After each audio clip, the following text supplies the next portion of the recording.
Now, if I don't like what you say, you are going through that window. Bazinga! I told you to! I didn't like it. In just a few weeks now, Deadpool and Wolverine will be gracing movie theaters worldwide. The hype for this film has probably been the most that a Marvel movie has had since Spider-Man No Way Home, in all honesty. This is the team-up that fans have wanted to see for so long, but now we are finally getting it. And finally, Hugh Jackman gets to wear a comic-accurate Wolverine suit as well.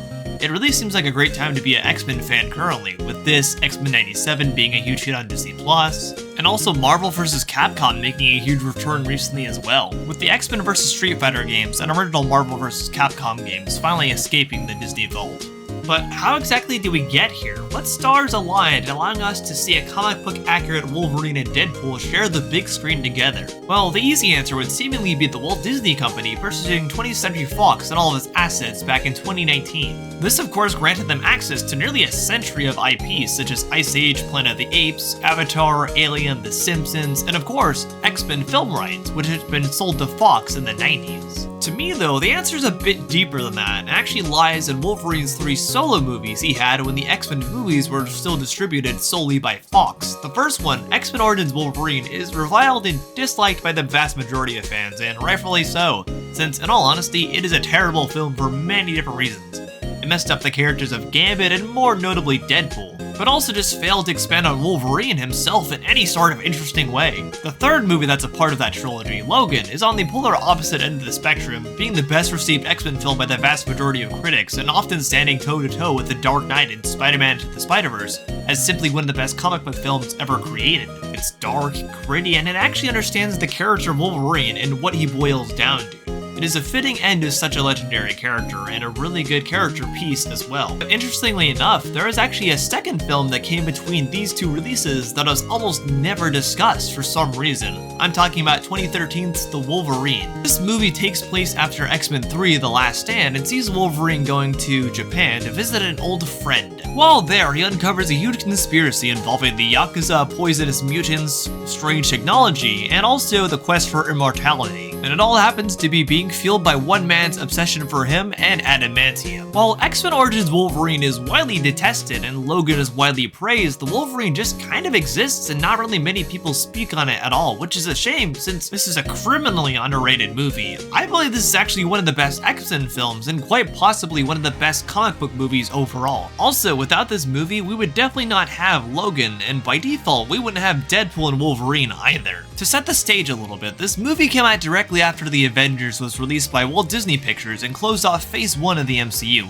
and also directly after Warner Brothers capped off their Dark Knight trilogy from Christopher Nolan with The Dark Knight Rises. I actually ended up seeing this in theaters not long after witnessing those 2 other movies previously mentioned. This was definitely when comic book movies started breaking into the mainstream and becoming huge box office hits. This is the first big X-Men film following 2011's X-Men First Class, which was sort of a soft reboot for the X-Men, taking place in the 60s and starring a younger Magneto and Professor X. However, upon seeing The Wolverine in theaters initially, I actually didn't really care for it very much. I was likely watching at the wrong point in my personal life, since this film's message of living your life to the best of your ability and always striving to better yourself and your future didn't really connect with me when it came out and I saw it in theaters. However, upon several rewatches over the past decade or so, I've definitely come to appreciate this movie a lot more and what it taps into. It was a fresh take on Wolverine, which was much needed after the awful, detestable X-Men Origins Wolverine and how big of a disappointment that was. This movie revitalized Wolverine as a character and brought the kind of Wolverine that fans had really wanted to see for a long time to the big screen, admittedly in a PG-13 fashion, but there is an R-rated cut of this film that showcases a lot of the grittier elements and more physical, emotional trauma that we would later come to see fully in Logan.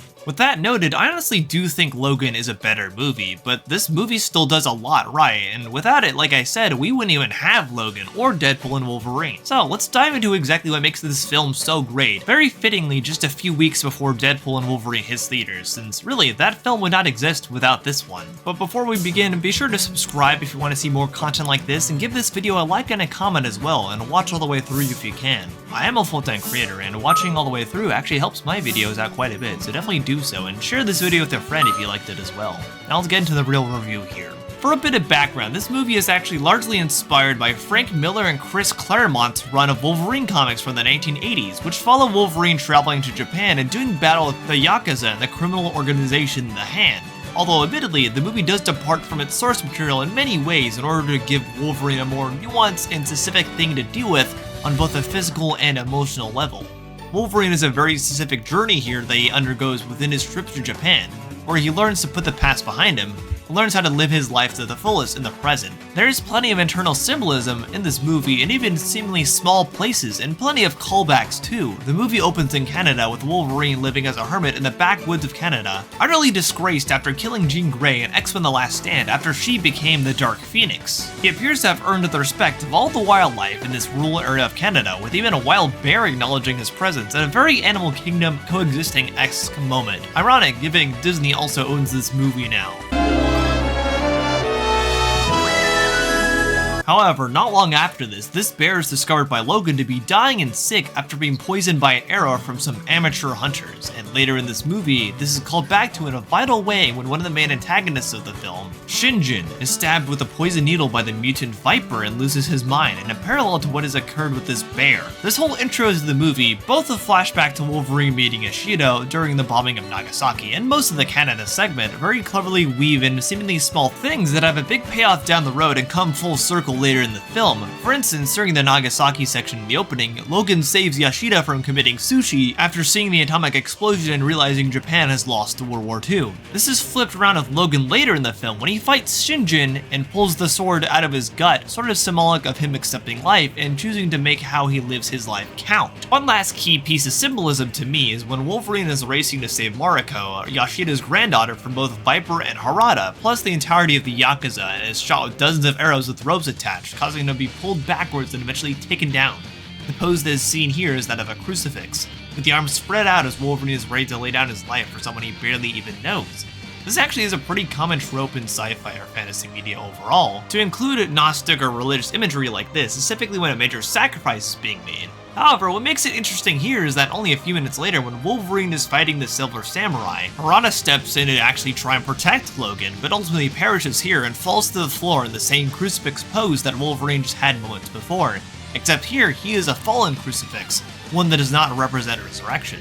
This is something that is often seen in media as well, although it isn't as common as the prior. And this is actually the only major example I could think of where we see both types of imagery in the same place. James Mangold has really made a name for himself starting with this kind of film, showcasing his strength of being able to pack small pieces of symbolism, little details you may miss on your first watch, into a big film that still tells a compelling story.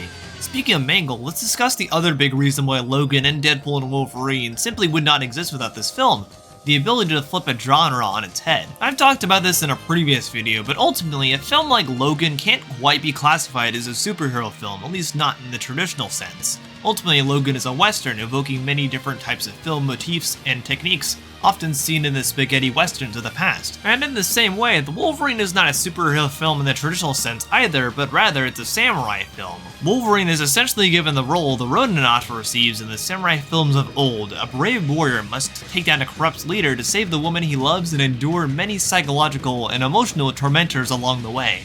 This is a setup many samurai films follow, and is expertly grafted onto the character Wolverine here, which admittedly isn't too hard to do, since Wolverine already basically is a samurai. Wolverine certainly has the tortured past part down to a T at the very least. One complaint I do actually have about this film regarding the samurai aspect, since we're on that topic, is definitely the ending. Up until the last 20 minutes or so of this movie, I honestly would consider it a 10 out of 10. It just nails everything about Wolverine. It does such a good job of tackling his character, his inner demons, and everything within this Japanese setting. It is so expertly done. Until the last 20 minutes, because for some reason they decided to have a giant plot twist, which I don't think I can really call it that because there's no foreshadowing to make it a real twist, with a giant samurai robot that is wielded by Yashadi, who I guess somehow isn't dead and faked his own death and is using this robot to stay alive. Huh? None of it makes any sense, and honestly it's just a really dumb out of nowhere twist. I can't even call it a twist. Out of nowhere plot point to begin with. It just doesn't make any sense, especially compared to how well crafted the rest of this film is. It just comes out of nowhere. Just It's so frustrating. The only explanation that probably happened here is that Fox saw the first Iron Man film and decided, oh, well, we need a giant robot too, just like Jeff Bridges. That's the only logical final boss for our movie, right? With Wolverine as a samurai. I'll just put this Japanese guy in a mech too, and while we're at it, let's give him awful face CGI just like that other Jeff Bridges role from the 2010s. Yeah, it's really not good. However, it doesn't really keep me from enjoying the rest of this film, since, like I said, it probably is one of the best X-Men movies ever, and it's definitely one of the best comic book movies ever, I would argue. It's impeccably well done, and you can just see the influence that bleeds into later works of James Mangold, like Logan, most notably, but also Deadpool and Wolverine. If we didn't have the Wolverine, we wouldn't have Logan. And if we didn't have Logan, we wouldn't have Deadpool and Wolverine. So really, we have the Wolverine from 2013 to thank for Deadpool and Wolverine finally uniting on the big screen. So thank you, The Wolverine, for being an incredible film up until the last 20 minutes anyway, and making it so Deadpool and Wolverine can properly unite on the big screen in the way they always should have. If you haven't seen this movie before, give it a watch. If you're a big fan of Wolverine like I am, you might just find it is honestly a really incredible film. Hey, thanks for watching. If you liked this video, give it a like. If you didn't like it, give it a like anyway. If you want to check out all my socials down below, you can see all those down there. And if you want to join my Discord too, where you can communicate with me and others offline, that should be linked down below. And if you want to check out my letterbox, that is linked down below as well. That's where I review movies, oftentimes movies or shows I won't review here on YouTube. So you can check that out too if you want extra content from me. But for now, I've been Noah the Otter, and I'll see you on the other side. Bye!